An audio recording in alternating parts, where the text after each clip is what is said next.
Hello everyone, আসসালামু আলাইকুম। আজকে আমরা পদার্থবিজ্ঞান প্রথম পত্র চ্যাপ্টার 5 কাজ, শক্তি ও ক্ষমতার যশোর বোর্ড 2024-এ আসা প্রশ্নটি সলভ করব।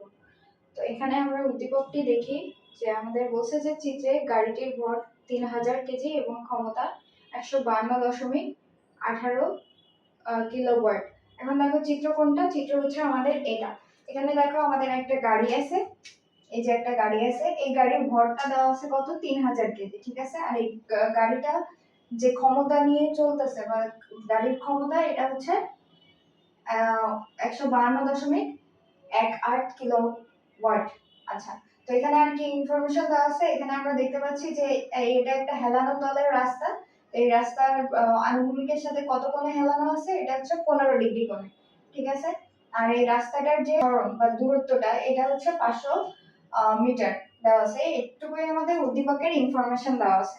এখন আমরা গ নাম্বারে দেখি।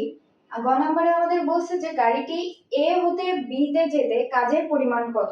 অর্থাৎ গ নাম্বারে আমাদের বলছে এই গাড়িটা এই এ অবস্থান থেকে বি অবস্থানে যেতে কি পরিমাণ কাজ সম্পন্ন করবে, এই ডব্লিউ এর মানটা নির্ণয় করতে।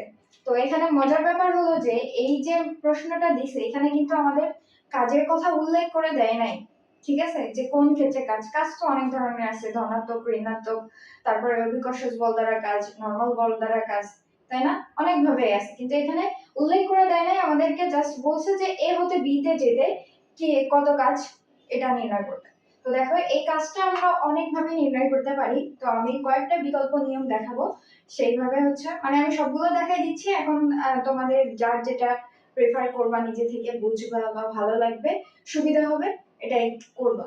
আচ্ছা, তো দেখো এখানে লিখি গ, এটা হচ্ছে সলিউশন করতেছে। সলিউশন গ, আমাদের হচ্ছে ইনফরমেশন কি কি আছে আমি আগে লিখি, কোন কোন ফর্মুলা দ্বারা আমরা কাজ করতে পারি। কাজের মেইন যে ফর্মুলাটা সেটা হচ্ছে মানে চ্যাপ্টার 5 এর জন্য mgh, তাই না? এটা একটা ফর্মুলা আছে। আর একটা ফর্মুলা যদি আমরা দেখি, w সমান আমাদের কাজের যে বিবৃতিটা আছে, মানে হচ্ছে কাজের সংজ্ঞাটা, যে কাজ কি? কাজ হলো একটা কোনো বস্তুর উপর প্রযুক্ত বল এবং বলের দিকে সরণের উপাংশের গুণফল, এটাকেই আমরা কাজ বলি, তাই না? তাহলে সেই বল, প্রযুক্ত বল এবং বলের দিকে সরণ সহ সরণের উপাংশ, তো এটা ছিল F S cos theta, right? Okay. আরেকটা নিয়ম হচ্ছে, এটা আমরা হচ্ছে কি দ্বারা করতে পারি, w ইকুয়াল, এটাও আমরা করব এফ এস cos থিটা দ্বারা, ঠিক আছে। তবে এটা আমরা করব প্রতিক্রিয়া বলের কনসেপ্ট দ্বারা, প্রতিক্রিয়া বল।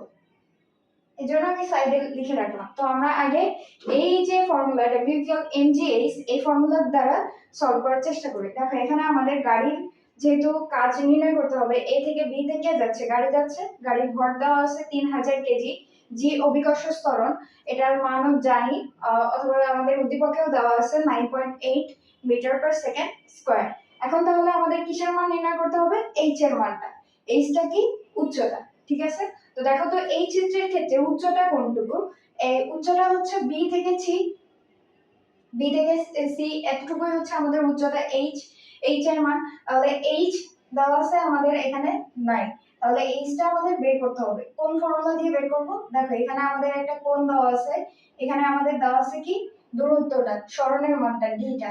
তাহলে দেখো এটা আমরা যদি একটা সমকোণ ত্রিভুজ ভাবি এটা বা ধরি, তাহলে এটা হচ্ছে এই ত্রিভুজের আনুভূমিক, এই ত্রিভুজের অতিভুজ, রাইট? আর এটা হচ্ছে ত্রিভুজের লম্ব, আর কোণ দেওয়া আছে। তাহলে লম্ব আর অতিভুজের মধ্যে যে সম্পর্কটা আছে, এই সম্পর্ক থেকে আমরা এইচ এর মানটা বের করতে পারি, রাইট? তো কোণের মান যেহেতু দেওয়া আছে, এটা থিটা ধরলাম, যে থিটা, তাহলে এইচ এর মান কি হবে? দেখো এম জি, এইচ উচ্চতা দেওয়া নেই। এখন দেখো নরমালি আমরা জানি অতিভুজ আর লম্বের মধ্যে সম্পর্ক কার সাথে? সাইন থিটার সাথে। তাহলে সাইন থিটা সমান কি হবে? লম্ব বাই অতিভুজ। তাহলে লম্ব এখানে কি আমাদের এইচ, আর অতিভুজটা ওই যে 500 মিটার দেওয়া আছে, ওটাকে আমরা ডি অথবা 500 মিটারে রাখলাম, 500 মিটার। এটাকে এস দ্বারা প্রকাশ করতে পারি, যেহেতু আমাদের এসি দূরত্বটাই হচ্ছে এস। তাহলে এটাই হচ্ছে আমাদের কিন্তু সাইন থিটা। তাহলে এখান থেকে দেখো এইচ এর মানটা আমরা কি পাই, এইচ এর মান পাবো 500 ইনটু সাইন থিটা, রাইট? এই মানটাই আমরা এখানে জাস্ট পুট করে দেব, ঠিক আছে? তাহলে এখান থেকে কি হবে দেখো তো, এস, এই 500ই হচ্ছে আমাদের এস, এস এর মান এস সাইন থিটা। তাহলে M G S sine theta, বুঝতে পারছি? এম জি এস সাইন থিটা। ওকে, কারো কোনো প্রশ্ন আছে? এখান থেকে আমি লিখে দিই যে sine theta equal H by S. আশা করি সমস্যা হবে না। তো এখন আমাদের জাস্ট মান বসাইতে হবে আর ক্যালকুলেট করতে হবে। এন এর মান দেওয়া আছে 3000, জি এর মান 9.8, এস এর মান দেওয়া আছে 500, সাইন আর থিটার মান হচ্ছে 15 ডিগ্রি, 15 ডিগ্রি। তো এটা ক্যালকুলেশন করলে আমরা একটা মান পাবো। এটা ক্যালকুলেশন করলে পাবো 3.804 into 10 to the power 6 joule. ঠিক আছে, ওকে। তো এটা হচ্ছে আমাদের কাজ নির্ণয় করা শেষ, এটা হচ্ছে আমাদের অ্যান্সার। তো এটা গেল এক পদ্ধতি। এখন নাম্বার 2, পদ্ধতি 1। এটা হচ্ছে পদ্ধতি 1, এটা হচ্ছে পদ্ধতি 2। এখন দেখো F S cos theta. F S cos theta বলতে নরমালি এখানে দেখো আমরা সাইন থিটার মানটা দেওয়া আছে, রাইট? মানে এই যে মানটা দেওয়া আছে আনুভূমিকের সাথে অতিভুজের সাথে লম্ব, তাহলে এটা নরমালি সাইন থিটা হয়। এখন আমরা ওই যে সমকোণী ত্রিভুজের ক্ষেত্রে তাহলে এই কোণটার সাপেক্ষে আমাদের কি হবে বলো তো? এই কোণটা যদি হিসাব করি তাহলে এটা কি হবে, 90 ডিগ্রি থেকে এটা মাইনাস যাবে, তার মানে 75 ডিগ্রি। এটার উপর নির্ভর করে আমাদের কসটা হবে, তাই তো? তাহলে এটা আমরা কি লিখতে পারি, এফ এস কস কত হবে, 75 ডিগ্রি, জাস্ট এটা। আর এফ এর মানটা কি হবে, এম জি। তাহলে M G s cos 75 degree. এখন আবার অনেকের প্রশ্ন আসতে পারে যে কস 75 ডিগ্রি এভাবে হিসাব না করে আমরা এই ফর্মুলা থেকে হিসাব করতে পারি না? হ্যাঁ পারি। সেটা কিভাবে দেখো, এটা যদি আমরা ধরতাম যে হচ্ছে এফ এস সাইন থিটাই ধরলাম, মানে এই চিত্র অনুসারে যেটা দেওয়া আছে, তাহলে দেখো তো আমাদের মনে আছে না ত্রিকোণমিতিক ফর্মুলা অনুসারে সাইন থিটাকে আমরা কি লিখতে পারি, cos 90 ডিগ্রি মাইনাস থিটা লিখতে পারি। তাহলে তো cosটা চেঞ্জ হয়ে যায়, মানে সাইনটা চেঞ্জ হয়ে যায়, সাইন চেঞ্জ হলে কি হবে, সাইন cos যে মানটা আসবে সেটা, ঠিক আছে? তো cos 75 ডিগ্রি এভাবে করে চলে আসতে পারে। আবার তোমরা চাইলে এই যে ত্রিকোণমিতিক সাইন cos এর ফর্মুলা দিয়েও করতে পারো, চিত্র থেকেও করতে পারো, এভাবে করতে পারো। তো এখন জাস্ট খালি মান বসাও, 3000 ইনটু 9.8 ইনটু 500 ইনটু cos 75। দেখো আমাদের সেম মানই আসবে, 3.804 into 10 to the power 6 joule, এটাই আসবে। ক্যালকুলেশন করে দেখতে পারো, ধরো আমি করে দিচ্ছি, ওয়েট। এটা হচ্ছে 3000 into 500 into 9.8 into cos 75 degree. আচ্ছা, এটা এখান থেকে দেখা যাবে কিনা জানি না, তবে সেম মানটাই কিন্তু আসছে, ঠিক আছে? 3.804 into 10 to the power 6 joule. তো এটা একইভাবে, কারণ আমাদের কনসেপ্ট ভুল নাই, জাস্ট খালি আমরা কস দিয়ে করছি, ওকে? তারপরে দেখো পরেরটা প্রতিক্রিয়া বলের কনসেপ্ট বলছে। এখন প্রতিক্রিয়া বলটা আগে ছোট করে দেখাই নেই, যে ধরো যে আমাদের এমন একটা হেলানো কোণ থাকলে, যদি একটা থিটা কোণে এই রাস্তাটা হেলানো থাকে এবং এই রাস্তার উপর দিয়ে কোনো বস্তু থাকে, তাহলে নিশ্চয়ই আমরা জানি যে তার ওজনটা সরাসরি নিচের দিকে পৃথিবীর দিকে কাজ করে, সেটা হচ্ছে এমজি। আর তার প্রতিক্রিয়া বলটা কোন দিকে কাজ করে, তলের উপর অভিলম্ব। তাহলে তলটা এভাবে আছে, তাহলে এর উপর লম্ব এভাবে, ঠিক আছে? তাহলে তলের উপর লম্ব মানে এদিকে কাজ করবে, বুঝতে পারছি? এটা হচ্ছে প্রতিক্রিয়া বল। আর তল বরাবর এই যে প্রতিক্রিয়া বলটা আঁকছি, এটা যদি পেছন দিকে বর্ধিত করে লম্ব টানি, তাহলে দেখো এই যে থিটা কোণটা আর এই থিটা কোণটা কিন্তু আমাদের সেম। তখন আমরা ত্রিকোণমিতিক অনুপাত অনুসারে এটা পাবো কোনটা, এটা পাবো আর cos থিটা অথবা mg cos থিটা। আর cos থিটা আমি সরি, মানে mg cos থিটা, বুঝতে পারছি? আর এই mg cos থিটাটাই হচ্ছে আমাদের প্রতিক্রিয়া বল। হবে mg cos থিটা। তাহলে দেখো এখন গাড়িটা চলতেছে কোন দিকে বা বস্তুটা চলতেছে কোন দিকে, এই বরাবর। তাহলে এই বরাবরও কিন্তু আমরা বস্তুর একটা উপাংশ পাবো। সেই উপাংশটা কি হবে? সেই উপাংশটা হবে লম্ব উপাংশ, রাইট? এই চিত্র অনুসারে তাহলে এটা হবে আমাদের mg sin থিটা,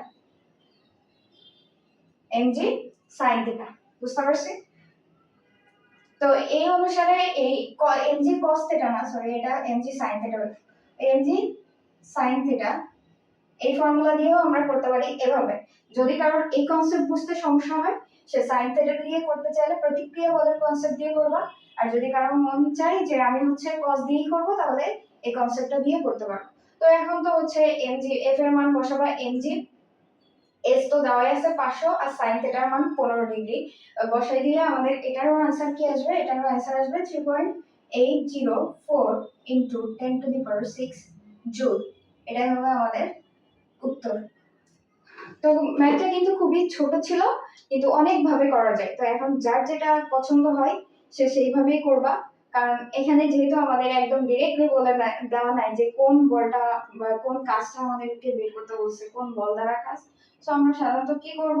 আমরা সাধারণত এই যে এমজি অর্থাৎ অভিকর্ষ ত্বরণ দ্বারা আছে এইভাবেই করেই বের করে সবগুলো কাজটা করে ফেলবো। আর যেহেতু এটা এবি বরাবর যাচ্ছে, সো ওইদিকে আমাদের বল এবং ওইদিকে বলের উপাংশ ধরে আমাদেরকে ম্যাথটা করতে হবে। ঠিক আছে? ওকে ওকে, এখন আমরা ঘটা লিখে ফেলি। ঘ বলছে যে এবি রাস্তায় যেতে গাড়িটির বেগ বা 72 কিলোমিটার পার আওয়ার সীমা অতিক্রম করা সম্ভব নয়। এখানে আমাদের একটা বেগ দিয়ে দিছে যে এই গাড়ি সর্বোচ্চ এত বেগের বেশি অতিক্রম করতে পারবে না। এটা কি সত্যি নাকি মিথ্যা গাণিতিকভাবে যাচাই করতে বলছে, মানে এটা সত্যি কিনা এটা গাণিতিকভাবে আমাদেরকে কি করতে হবে? যাচাই করতে। তো দেখো এখানে কি কি দেওয়া আছে আগে আমরা লিখে ফেলি। এখানে দেওয়া আছে পি দেওয়া আছে হচ্ছে 152.18 কিলো ওয়াট। ওকে, আর কি দেওয়া আছে? ক্ষমতা দেওয়া আছে, আর এম দেওয়া আছে। এম হচ্ছে 3000 কেজি। জি এর মান দেওয়া আছে অভিকর্ষ ত্বরণ 9.8 মিটার পার সেকেন্ড স্কয়ার। এখানে দেখো তো আর কি কি দেওয়া আছে আমাদের। আমাদের দেওয়া আছে এ বি এর যে দূরত্বটা, তাই না? তাহলে এ বি বরাবর দূরত্বটা এস ধরি। এস ইকুয়াল কত দেওয়া আছে? 500। ওকে, এখন এই ক্ষমতাটাকে চাইলে কিলোওয়াট থেকে আমরা ওয়াটে কনভার্ট করতে পারি। কত দ্বারা? 1000 দ্বারা গুণ করতে হবে। তাহলে 1000 দ্বারা গুণ করলে আসবে 152.180.0 না, আর আসবে না। তাহলে এত ওয়াট। এটাকে আমরা এইভাবে লিখতে পারি 152.18 into 10 to the power cube watt. ঠিক আছে, এখন আমাদেরকে কি নির্ণয় করতে হবে? ভেলোসিটিটা নির্ণয় করতে হবে। বেগ v ইকুয়াল ওয়াট। তাহলে এখন দেখো আমরা কি জানি, আমরা লিখব ঘরের সলিউশন। আমরা জানি ক্ষমতা p ইকুয়াল কাজ বাই সময়, মানে w বাই t। এখন কাজ কত পাইছিলাম? mg s sin theta by t, এটা পাইছিলাম না আমরা গয়ে? তাহলে বা এখান থেকেও আমরা এটাই পাই যে mg s sin theta by t।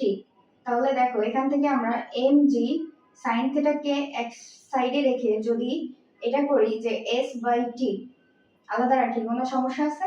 নাই। এটা সমান কি ছিল আমাদের? বা p equal mg sin theta. এখন আমাকে তাড়াতাড়ি বলে ফেলো যে সময় কে যদি, মানে সময়ের সাথে আমরা যদি সরণকে তুলনা করি, সরণের হার নির্ণয় করি সময়ের সাথে, কি তাহলে কি পাই? তাহলে আমরা কি পাই? তাহলে কিন্তু আমরা বেগটা পেয়ে যাই, রাইট? তাহলে এখন আমরা দেখো তো বেগটা ইজিলি নির্ণয় করতে পারবো। তাহলে ভি কে যদি এক সাইডে রাখি তাহলে কি হবে? পি টা ভাগ হয়ে যাবে। তাহলে আমাদের আসবে, সরি, পি এর নিচে mg sin থিটা। তাহলে মানটা বসাও। পি এর মান কত পাইছিলাম ওয়াটে? এটা হচ্ছে 152.18 into 10 to the power cube, এটা ওয়াট ছিল। এম এর মান হচ্ছে 3000, জি এর মান হচ্ছে 9.8, আর সাইন থিটার মান হচ্ছে সাইন 15 ডিগ্রি। এটা ক্যালকুলেশন করতে হবে। এটা ক্যালকুলেশন করলে আমরা যে মানটা পাবো এটা ক্যালকুলেশন করলে আমরা পাবো হচ্ছে 20 মিটার পার সেকেন্ড। ভি এর মানটা কত পেয়ে গেলাম? 20 মিটার পার সেকেন্ড। এখন আমাদের উদ্দীপকে প্রশ্নে কি দেওয়া আছে? প্রশ্নে দেওয়া আছে দেখো 72 কিলোমিটার পার আওয়ার। এইটার আমরা এই কিলোমিটার পার আওয়ারকে এই মিটার পার সেকেন্ডে নিব, অথবা এই মিটার পার সেকেন্ডকে কিলোমিটার পার আওয়ারে নিব। তো কিলোমিটার পার আওয়ারকে আমরা হচ্ছে মিটার পার সেকেন্ডে কনভার্ট করি। তাহলে দেখো যে দেওয়া আছে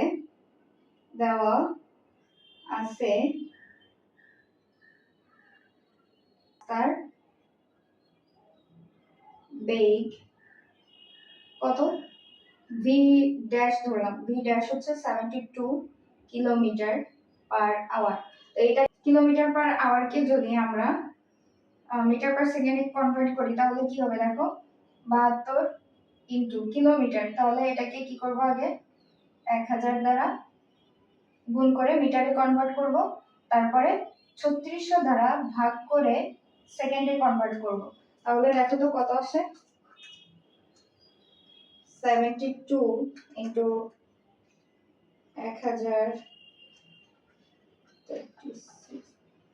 এটা হচ্ছে 20 মিটার পার সেকেন্ড। ওকে, তো দেখো আমাদের হচ্ছে বেগ কত পাইছি নরমালি, অতএব বেগ ভি, গাড়িটির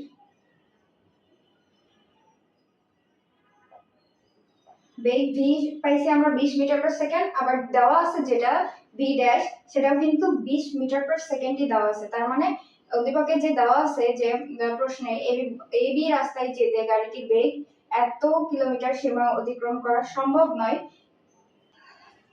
আচ্ছা, এখানে আমরা রাস্তার বেগ না, এটা হচ্ছে গাড়িরই সর্বোচ্চ বেগ, মানে ওটা ওরা বলে দিয়েছিল। তো ভি ড্যাশও ছিল আমাদের 72 কিলোমিটার পার আওয়ার। তো এখানে আমরা এখন কি লিখতে পারি? এখন আমরা লিখতে পারি অতএব প্রশ্নের উক্তিটি যথার্থ। বুঝতে পারছি যে এ বি রাস্তায় যেতে গাড়িটির বেগ 72 কিলোমিটার পার আওয়ার সীমা অতিক্রম করা সম্ভব নয়। এটাই লিখে দিবা যে অতএব এ বি রাস্তায়